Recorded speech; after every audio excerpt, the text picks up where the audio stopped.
Are you curious if you need an anti-fatigue mat? This is a really common question that I receive as an ergonomist when I'm doing an ergonomic assessment. So, short story is that an anti-fatigue mat is really useful for areas where you are in a position with sustained standing. If you have an option to sit, most likely you would just grab a chair and sit down and continue to do the work.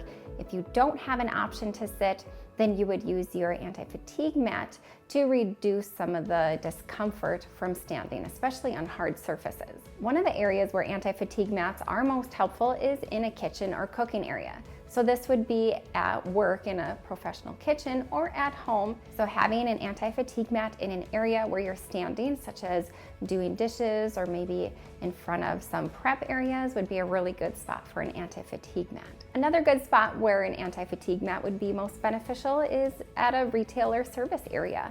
So just as when you would go to the grocery store and get your groceries, you see someone scanning your items, that person is usually standing for long periods of time.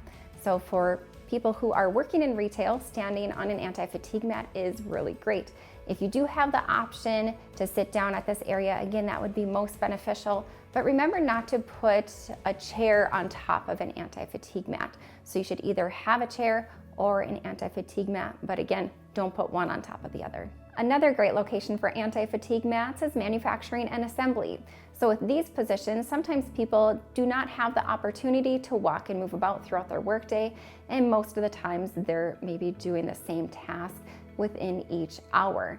So if you are in these areas of work and it's not beneficial to be seated, then getting an anti-fatigue mat during an assembly process is completely okay. If you're working in manufacturing and you find that anti-fatigue mats are not an option because of the equipment you're using or how often you're moving, then also consider shoe inserts or orthotics to help support your feet from a shoe standpoint.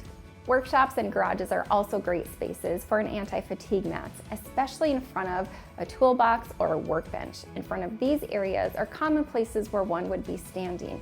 Even if you're standing for a few minutes to retrieve a tool, you're still standing from time to time throughout your availability within that space. Be sure to avoid putting anti-fatigue mats in common walkways, as this would create a tripping hazard. So anti-fatigue mats should only be placed in standing areas only. For more details about this information, feel free to check out the blog on our website. If you've enjoyed this video, give it a like. For weekly ergonomic tips, feel free to subscribe to this channel. And as always, we appreciate you joining us.